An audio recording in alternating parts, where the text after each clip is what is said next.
안녕하세요. 화학하고 생명을 가르치고 있는 김진희라고 합니다. 그리고 오늘 이제 오는데 비바람에 낙엽이 떨어지더라고요. 그래서 이제 진짜로 겨울이 오는 것 같긴 한데 우리 아이들의 이 중요한 겨울방학을 어떻게 준비를 해야 되는지 같이 시작해 보도록 하겠습니다. 일단 타이틀은 내신과 수능 대비가 가능한 수업입니다. 일단은 단원별로 설명을 좀 간단하게 해드리면 첫 번째가 물질의 특성입니다.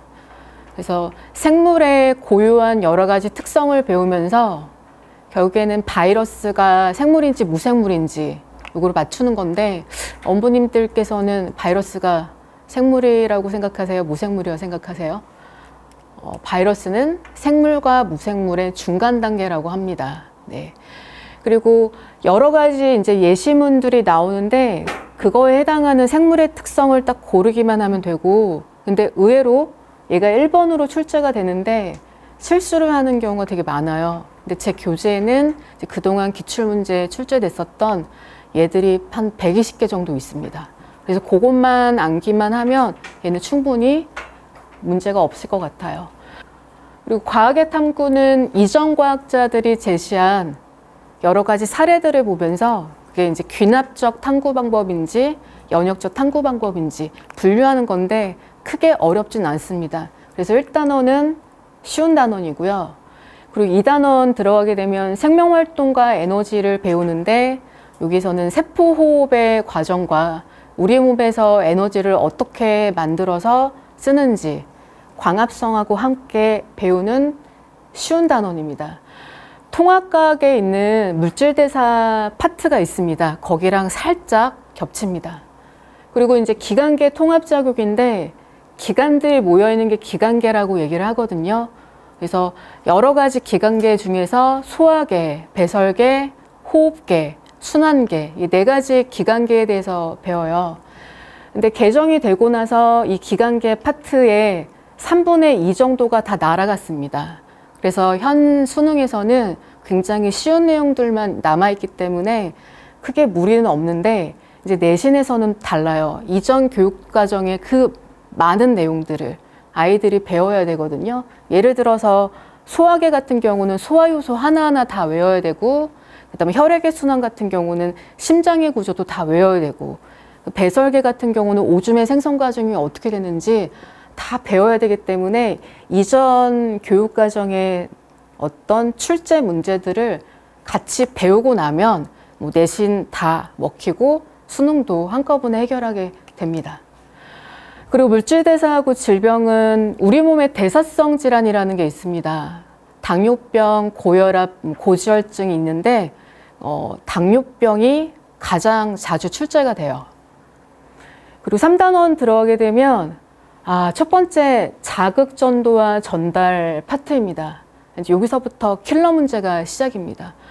개념도 굉장히 생소하고요. 이전에 아이들이 들었었던 그런 개념들이 아니어서 듣고 있으면 이게 뭐지? 근데 개념은 또 생소한데 문제를 막상 풀어보니까 그래프 해석을 하면서 속도를 계산하고 있고 경우의 수가 많기 때문에 추론도 해야 되기 때문에 시간이 굉장히 부족한 단원이에요. 그래서 여기를 처음 배울 때 제대로 배워놔야지만 이제 고3 때까지 그게 이어져 가는데 고2 때 대충 겉핥기식으로 배우게 되면 고3 때 계속 이것만 하고 있게 돼요. 그래서 많이 어려운 내용이고, 그 다음에 이제 근수축은 내용은 1시간 정도면 설명 다 가능합니다.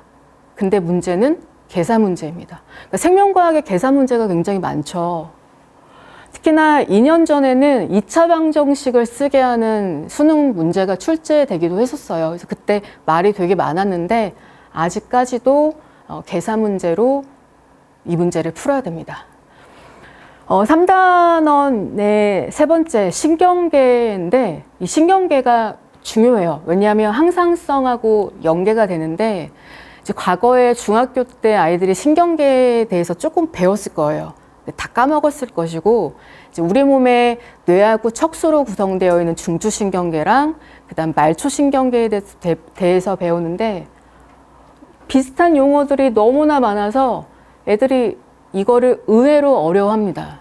근데 저는 제 칠판에 판서 몇 바닥이면 모든 걸 정리해 줄 수 있거든요. 그래서 수능 모의고사 기출문제가 다 커버가 돼서 애들이 질문을 안 해요. 그래서 저한테만 한번 들으면 이거는 끝난다고 보시면 되겠습니다. 항상성에 들어가게 되면 우리 몸에서 만들어지는 호르몬을 배우고 그리고 체온 조절, 그다음에 혈당량 조절, 삼투압 조절을 어떻게 하는지에 대해서 배우는데 신경계 단원이 약하게 되면 항상성도 무너질 수밖에 없고 항상성 단원은 내용이 굉장히 방대하고요. 선생님들마다 가르치는 방식들이 다릅니다. 그래서 저는 수능 포함해서 모든 개념을 알려주는데 그래프 유형이 상당히 많아요. 한 15개 정도 되는 것 같거든요. 그것도 다 제가 정리를 해줘서 크게 문제는 없다고 보시면 되겠습니다. 그리고 우리 몸에서 질병을 일으키는 병원체 5가지에 대해서 배우고 그 병원체가 들어왔을 때 항체를 만들어지기까지 어떠한 일들이 일어나는지 우리 몸의 변화를 배우고 거기다가 이제 혈액형이라는 게 있잖아요. ABO식 혈액형하고 RH식 혈액형을 배우는데 보통은 수능에도 RH식 혈액형이 출제가 안 돼서 ABO식 혈액형만 다루긴 하고요. ABO식 혈액형 추론 문제가 들어가서 시간이 좀 많이 걸려서 아이들이 섣불리 이제 문제를 잘 풀지 못해요. 그래서 이것도 좀 스킬 같은 게 전수가 필요할 것 같습니다. 그리고 이제 4단원입니다. 염색체하고 세포분열이라고 하는 제목만 보면 중3 때 있는 어떤 한 과정하고 비슷해요. 근데 지금 고2 올라가는 시점이어서 과거 내용은 까먹었을 거고 그리고 그거를 전반적으로 배우는 게 아니라 그거는 기본으로 하고 거기에 이제 추가로 배우는데 DNA 상대량이라고 하는 게 있습니다. 그러니까 간단하게 숫자 노름인데요. 숫자들을 집어넣으면서 추론을 하는 건데 거의 다 막 빈칸이에요. 되게 어려워서 이거는 뭐 한두 번 듣는다고 해서 바로 되는 것도 아니고 문제 풀이를 좀 많이 해봐야지 되고 저한테 뭐 수업 들으면 얘는 전혀 지장이 없습니다. 그 다음에 사람 유전 파트로 들어가게 되면 가계도 해석이 있고 그다음 확률 문제가 있습니다. 가계도 해석 같은 경우는 이제 우리 몸의 형질들이 상염색체에 있는 건지 혹은 성염색체에 있는 건지 아니면 걔가 우성으로 작용하는지 아니면 열성으로 작용하는지 경우의 수가 4가지밖에 안 돼요. 근데 문제에 주어지는 조건들은 굉장히 많고 그 조건에 빠른 시간 안에 콕 집어서 대입을 하는 게 정말 쉽지가 않습니다. 그래서 가계도 같은 경우는 1년 이상 걸린다고 보시면 되겠고 의외로 확률이 좀 쉬워졌습니다. 그래서 확률은 내신 때는 잘 안 해요. 근데 저는 이제 수능하고 내신을 통합하면서 설명하기 때문에 내신 기간에도 확률을 알려줍니다. 유전의 꽃이 돌연변이라고 생각을 하는데 염색체 세포 분열에 사람 유전을 통합적으로 해서 거기에 추가로 돌연변이가 들어가거든요. 그래서 가장 기피하는 단원이 돌연변이에요. 근데 돌연변이를 결국에 해내지 못한다면 수능 때 1등급을 맞을 수는 없을 거예요. 아이들이 돌연변이를 힘들어하는 이유는 요 2개가 탄탄하지 않기 때문에 그렇습니다. 탄탄하기만 하면 거기에 제가 스킬 같은 거 몇 가지 알려주면 돌연변이도 충분히 해낼 수 있거든요. 그래서 겁이 좀 많아서 도전을 안 하려고 하는 것 같습니다. 그리고 5단원은 생태계이고 얘는 통합각에 있는 내용과 한 절반 정도가 비슷하고 그리고 심화로 들어가 있고요. 근데 이 생태계 쉬운 암기 단원에서도 계산 문제가 있고 좀 복잡한 개념들이 있어서 쉽지는 않습니다. 다 사실은 쉽지는 않은데 그래도 그 중에서 제가 난이도별로 구분을 해봤고 올해 수능에 출제가 된 게 똑같아요. 생명과학은 이제 다른 과탐처럼 30분 안에 치러지고요. 그리고 총 50점입니다.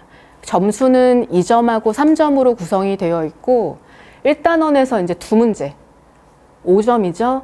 2단원 2문제 5점. 3단원은 각 파트별로 출제가 되고 항상성에서 2문제가 나옵니다. 그래서 항상성은 정말 중요하죠. 그래서 합이 18점, 유전은 3문제, 2문제, 1문제, 그래서 15점이고 생태계는 3문제가 출제가 됩니다. 기본 문제하고 중킬러 문제와 고킬러 문제로 이제 분류를 하게 되면 중킬러 문제 먼저 말씀드릴게요. 자극전도 전달 하나, 근수축 하나, 그리고 염색체 세포 분열 3문제 중에서 하나는 기본 문제고 2개가 중킬러예요.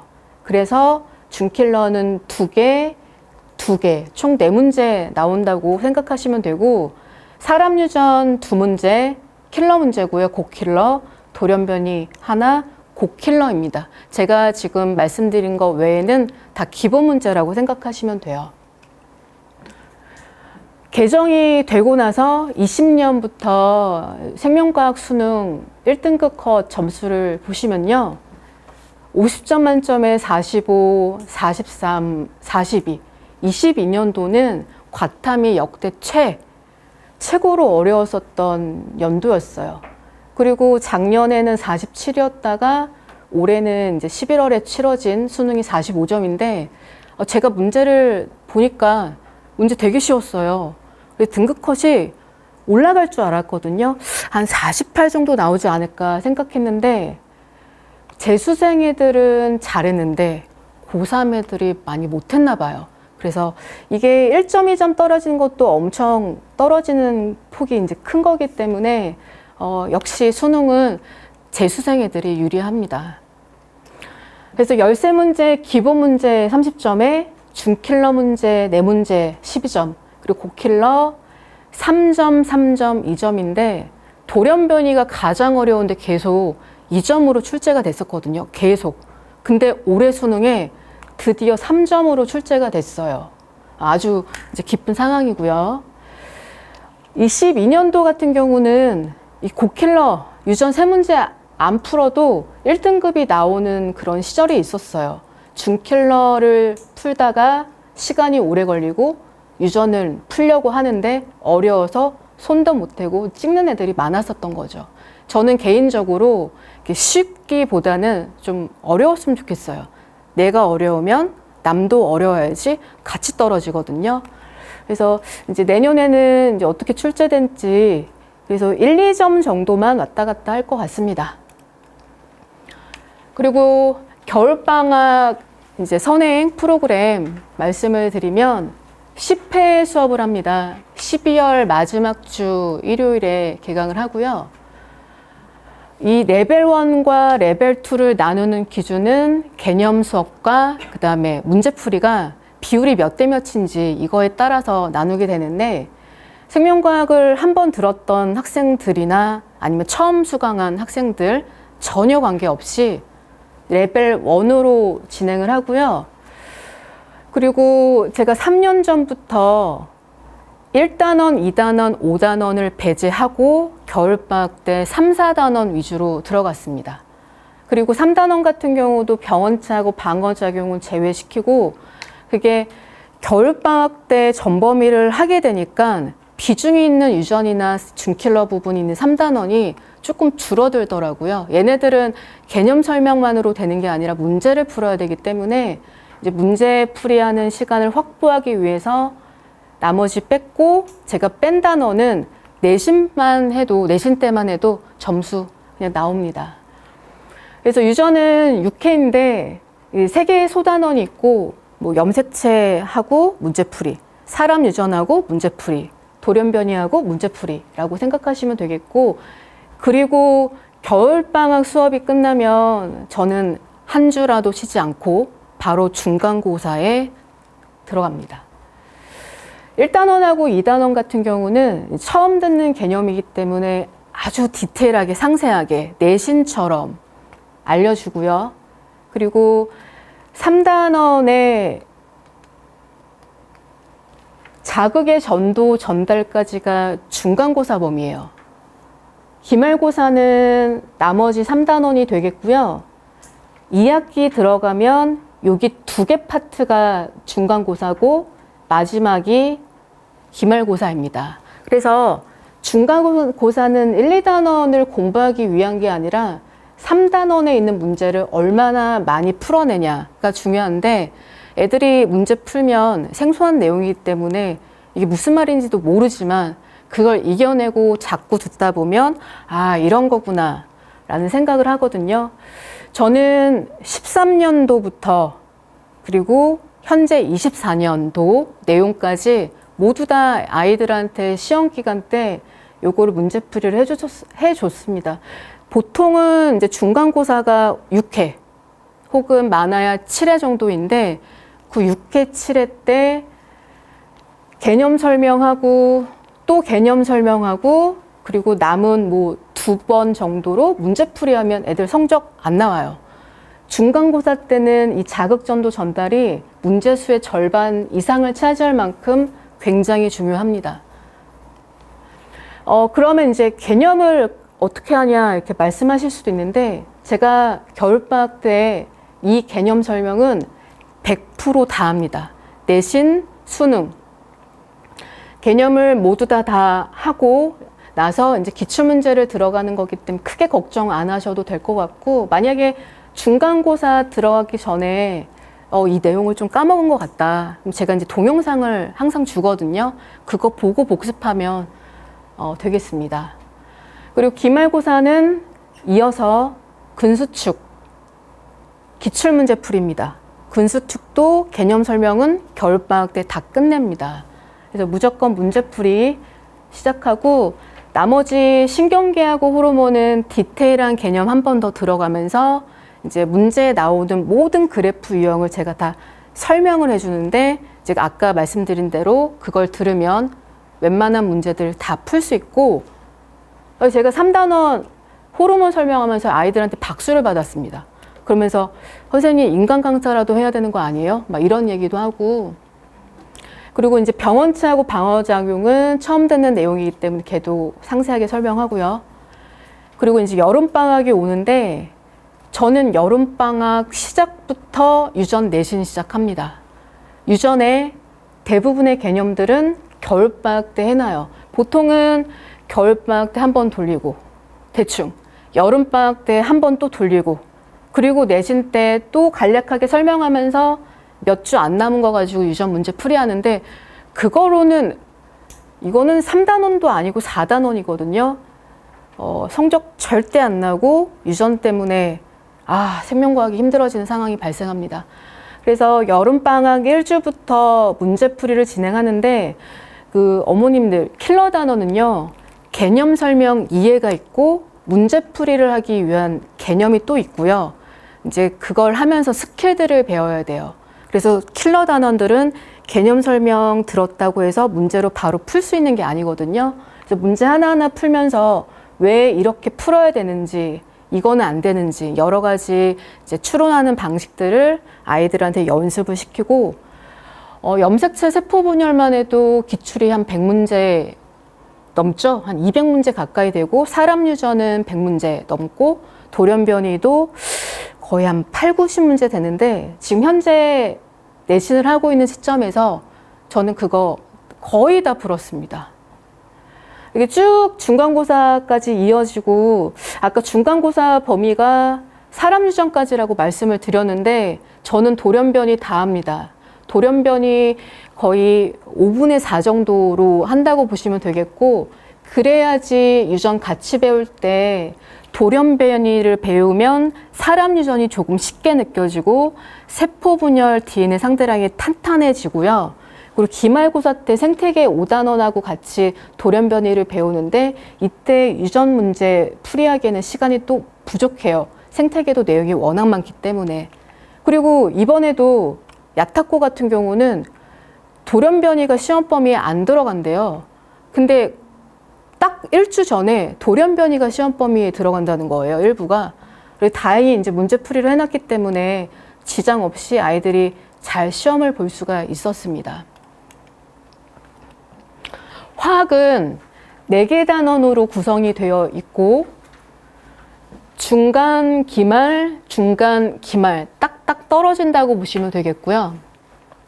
화학 1단원의 화학과 우리생활 혹은 화학의 유용성을 제외하면 나머지는 다 계산 문제예요. 완전 어려워요. 진짜 어려움. 특히나 화학식량과 몰은 개념이 중요해요.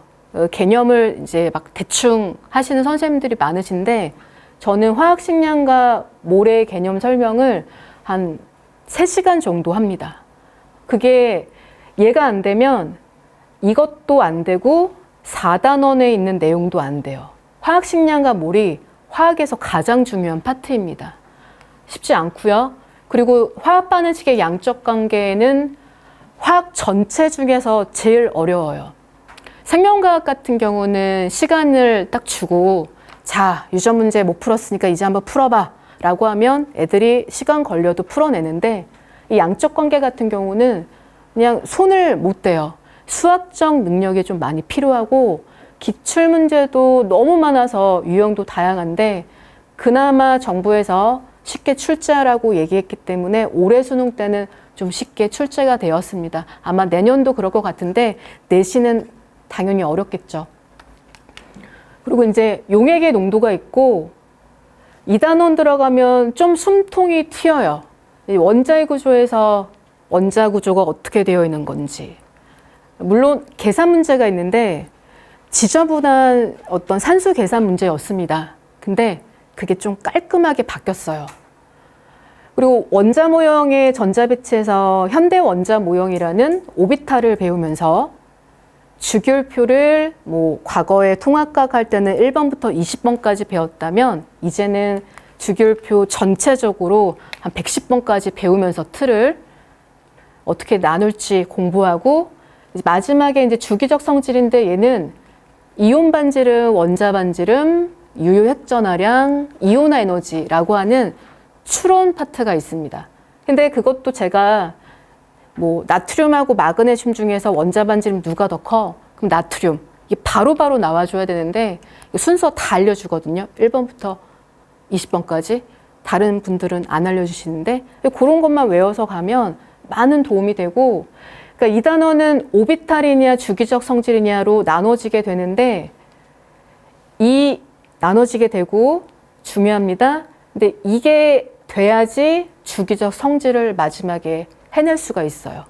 그래서 한 3년 전, 4년 전까지만 해도 혹은 개정 전에 주기적 성질에서 무조건 2문제 나왔고 생명과학은 고킬러하고 중킬러가 이제 다 모의고사에 섞여 있는데요.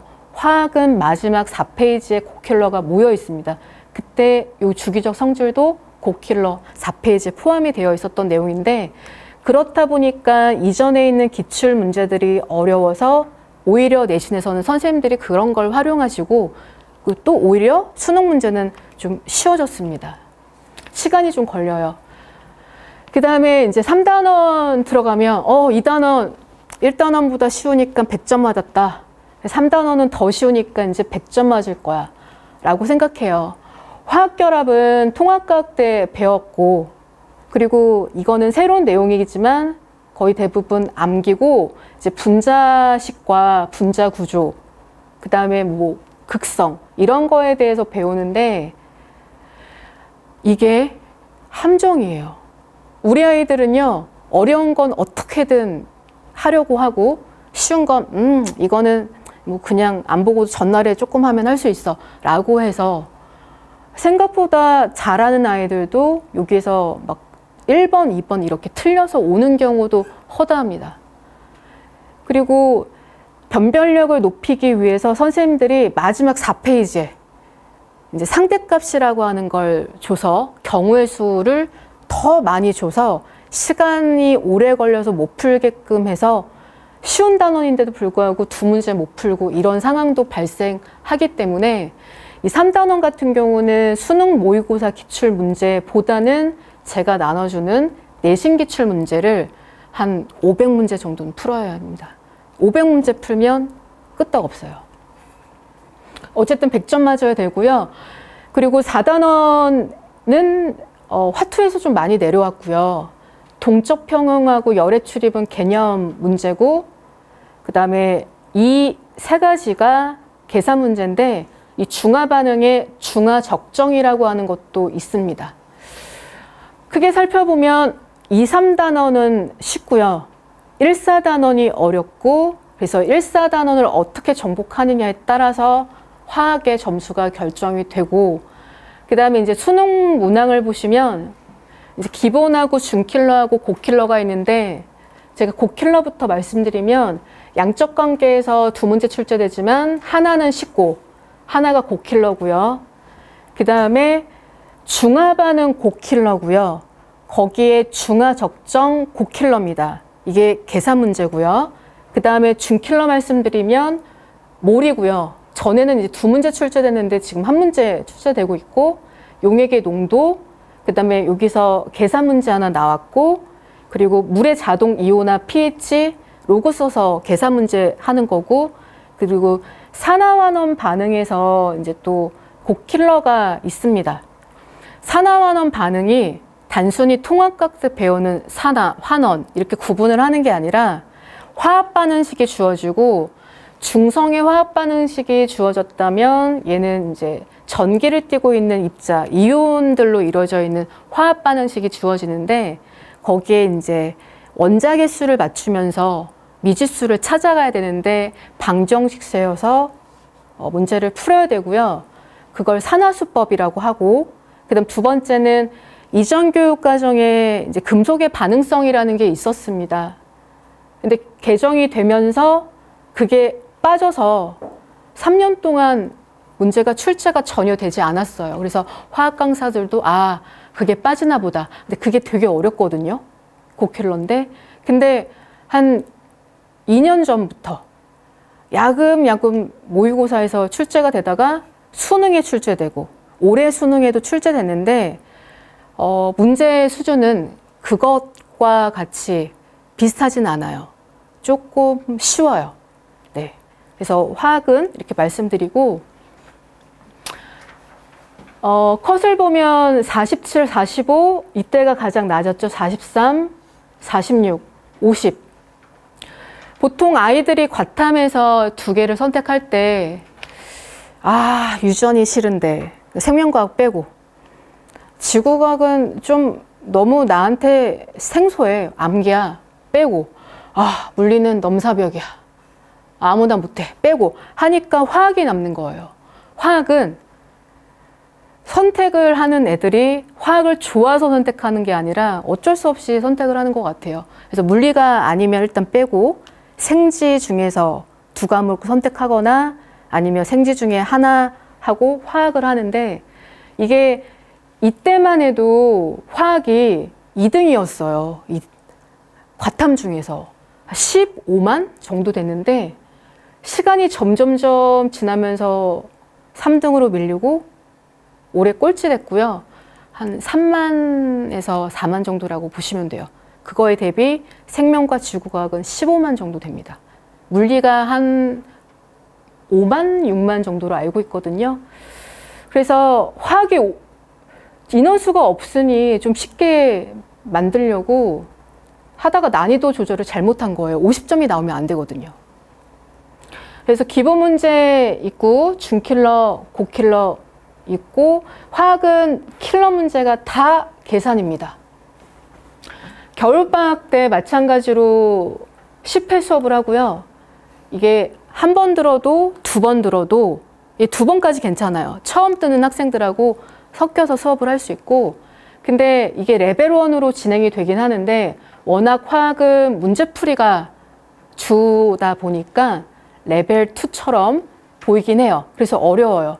개념 설명하고 문제풀이가 이제 4대6으로 들어간다고 보시면 되겠고, 제가 작년까지는 전범위를 다 했습니다. 왜냐하면 화학은 1, 2, 3, 4가 연계성이 굉장히 높아서 그냥 차곡차곡 쌓아 올리는 느낌으로 했는데, 생각을 해보니까 애들이 중간고사 때 성적이 좀 안 나오는 애들은 너무 안 나오는 거예요. 왜냐하면 선행을 한두 번 하고 제 수업을 듣고 내신 참여하면 괜찮은데 처음 듣는 학생들한테는 이게 좀 많이 안 먹히는 것 같아서 그런 학생들이 있을까 봐 제가 이번에는 과감하게 2, 3단원 빼고 1단원 그리고 4단원 계산 문제만 1단원 중에서도 처음에 있었던 화학과 우리생활 그 화학의 유용성은 제외하고요.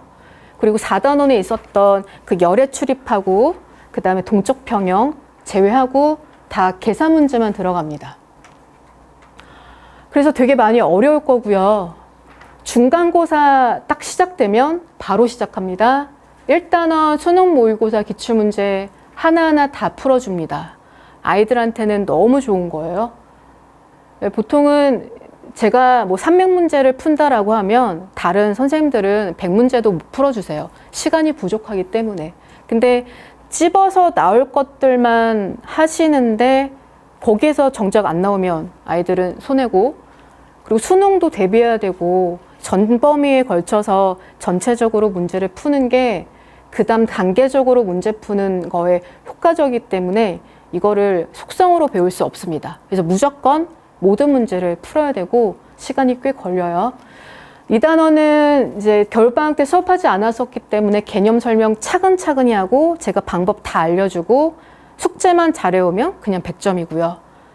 그리고 여름방학 때 요 겨울방학 때 설명했었던 것들은 일부 기출과 그 다음에 수특 일부 끄집어서 했었다면 이제 본격적으로 기말고사 시작입니다. 그래서 기말고사를 좀 빨리 시작하는데 1번부터 푸는 거죠. 각 단원별로. 왜냐하면 이때 그걸 다 못 푸니까. 물론 이때 듣고 그리고 그 이후에 내용들은 이어서 설명을 하거든요. 만약에 물의 자동 이온화를 기출문제 20번까지 끝냈다. 그러면 이때는 21번부터 시작하고 근데 여름방학하고 기말고사하고 좀 텀이 있어서 까먹을까 봐 걱정이 되면 동영상 복습하고 오면 됩니다. 문제풀이 하는 거 다 찍고요. 그리고 저는 그 동영상을 한 번 주면 평생 제공합니다. 3학년 때까지 기출문제를 쓸 수 있도록. 그리고 3단원 개념 설명 역시 하고 그리고 실수하지 않도록 제가 체크를 하고 주어진 것만 제대로 해주면 100점 가능합니다. 이게 무조건 100점 맞아야 돼요. 그리고 이제 4단원은 아까 겨울방학 때 설명 안 했었던 열에 출입하고 동적 평형을 상세하게 설명을 하면서 근데 이 문제풀이를 하면서 시간이 부족하면 제가 그 두 파트는 동영상으로 주기도 해요. 왜냐면 이게 문제풀이가 중요하다 보니까.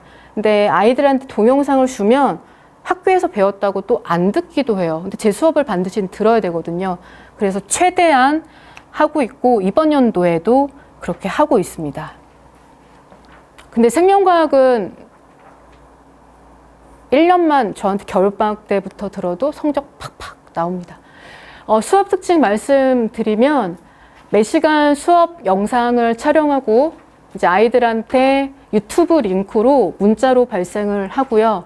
영상 편집하는데 한 이틀, 3일 정도 소요가 되고 3시간짜리 통째로 주는 게 아니라 주제별로 편집해서 링크를 여러 개 보내게 됩니다. 되도록 결석은 하지 않도록 해야 되고 왜냐하면 다음 진도에 분명히 차질이 생기거든요. 저 같은 경우는 수업 시간에 쉬는 시간을 이제 거의 안 주는 편이라 되게 빡빡하게 나가요. 그래서 한 주 빠지면 그 다음 내용 이해 못 합니다. 그래서 결석을 만약에 했을 때 반드시 수업 동영상을 학원에 필수로 실청해야 됩니다. 겨울방학부터 내신까지 거의 1년 뭐 몇 개월 이어지는 컬이고요. 그러니까 딱 이게 분기마다 컬이가 아니에요. 저는 겨울방학부터 시작입니다. 그래서 이렇게 저하고 수업을 하게 되면 지금은 모르지만 현재 2학년 애들이 3학년 올라갔을 때 확실하게 갈리는 게 6월 모의고사거든요. 그때 본인에 대해 진가가 발휘가 될 거예요. 수능 수준으로 수업하기 때문에, 왜냐하면 수능 모의고사 기출문제를 모두 다 풀어주거든요.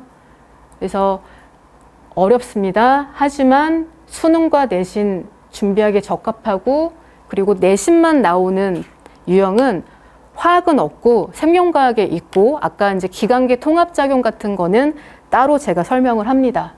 그래서 두 가지 모두 다 잡을 수 있고, 아까 말씀드린 대로 수능 모의고사 기출문제들을 모두 풀이해서 수준 높은 수업이고, 그럼에도 불구하고 중위권 학생들하고 상위권 학생들이 섞여 있어도 애들이 크게 뭐 지장이 없습니다. 그리고 수업을 시작하게 되면 제가 판서를 좀 많이 해요. 모든 걸 판서로 다 알려주거든요. 근데 강의 노트를 제가 배부를 해주는데 그걸 필기를 해야 돼요. 근데 요새 아이들은 패드를 가지고 패드에다 필기를 하더라고요. 그거를 가지고 있으면 진짜 소중한 보물이거든요. 나중에 고3 때 활용할 수 있습니다. 그리고 선행 여부랑 관계없이 기초부터 심화까지 모두 다르기 때문에 단계적으로 수업이 진행되고 있고, 아까 말씀드린 대로 화학 같은 경우는 중도에 포기하는 학생들이 있으니까 기다려. 언젠간 돼. 그리고 이게 너의 자산이 될 거야. 저도 계속 칭찬을 해줘요. 애들은 문제 주면 그냥 다 못 풀어요. 겨울방학 내내 못 풀어요. 그러니까 제가 풀어주고, 풀어주는 걸 토대로 똑같이 해보고, 나중에 내신 때는 다른 방법도 생각을 해보고. 근데 어떤 학생들은 또 선행을 좀 많이 해서 자기가 안다고 제 풀이를 잘 안 듣고, 고3 애들이 막바지 그렇거든요. 안 듣고 본인 스스로 그냥 푸는데, 그런 학생들은 꼭 내신 때 망하더라고요. 제 풀이를 본인이 잘하든 선행을 많이 했든 관계없이 무조건 처음부터 끝까지 들어야 되고, 성적이 나오는 친구들은 자세가 그냥 이거예요. 저만 보고 있어요. 제가 설명을 하든 문제풀이를 하든. 그래서 하나도 놓치면 안 됩니다. 그래서 어머님들 항상 칭찬을 해주셔야 돼요. 너 왜 이렇게 못해? 이렇게 하시면 안 돼요. 그리고 이 단원별로 조금씩 다르긴 한데, 직접 만든 직전 대비 문제가 나가고, 그 다음에 대치동, 내신기출 한 12학교가 될 것 같은데, 그게 20년도부터 쫙 있어요. 근데 최근 2개년만 나가고, 그리고 본인들 학교 기출은 그냥 보여주기만 하고, 그건 한번 풀어보라. 아마 쉽게 풀 수 있을 거예요. 근데 이거를 꼭 해야 되고요. 그리고 질문은 뭐 수업 이후나 문자로 가능합니다. 그래서 제가 이제 설명드릴 부분 어저께 한번 연습을 해봤는데 2시간이 걸리는 거예요. 아, 큰일 났다. 그래서 좀 빨리 하려고 애를 썼는데, 아이들이 수강 후기를 적어줬어요. 한번 제가 읽어보겠습니다. 야타코 생명 전교 1등이네요. 얘 화학도 1등인 것 같은가? 제 수업 들은 학생들이 이제 전원 1, 2등급이에요. 근데 1등급도 그냥 1등급이 아니라 1등도 있습니다. 그냥 1등. 안녕하세요. 야타코 전교회장 김도연입니다. 헉! 여기있다. 네. 김진희 선생님의 가르침 덕분에 생명이 어렵기로 소문난 야타코에서 1등 할 수 있었습니다. 선생님께서는 모든 교과서의 내용을 다 외우고 계신다고 해도 과언이 아닐 정도로 매우 자세한 개념 설명이 장점이신 선생님입니다. 야타코는 통합과학을 비롯한 탐구 과목에서 개념에 대한 이해가 매우 중요하기 때문에 선생님 덕분에 화학도 고득점을 쟁취할 수 있었습니다. 선생님을 신뢰하고 선생님이 하라는 대로 공부하다 보면 야타코에서 고득점을 쟁취할 수 있을 거라 생각합니다. 믿습니다. 이렇게 되어 있습니다. 그 다음에 이땡연입니다. 생명 수업을 듣고 있는 태원고 2학년입니다. 원래는 생명 개념조차 정확하게 모르는 상태였는데 선생님의 깊이 있고 자세한 개념 설명과 자세한 필기를 통해 기초를 탄탄히 잡을 수 있었고, 또한 하나의 유형에만 적용되는 풀이가 아닌 모든 유형에 적용되는 풀이를 통해 이제 문제풀이에 대한 자신을 얻게 되었습니다. 저는 문제풀이를 같은 단원에서 문제마다 다르게 풀이하지 않고요. 일관성 있게 항상 같은 방법을 추구합니다. 학생들이 아주 잘 써줬네요. 근데 다른 전교 1등은 까먹었나 봐요. 안 써줬습니다.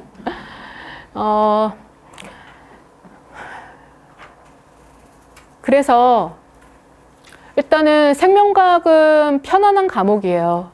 그냥 앉아만 있고 유전할 땐 좀 열심히 해야 되지만 화학은 엄청 부담이 되는 단원이에요. 본인이 수학에 좀 약점이 있다면 화학도 연결이 될 수밖에 없기 때문에 그거는 반복 학습을 통해 노력으로 할 수밖에 없습니다. 어머님들 이제 끝났고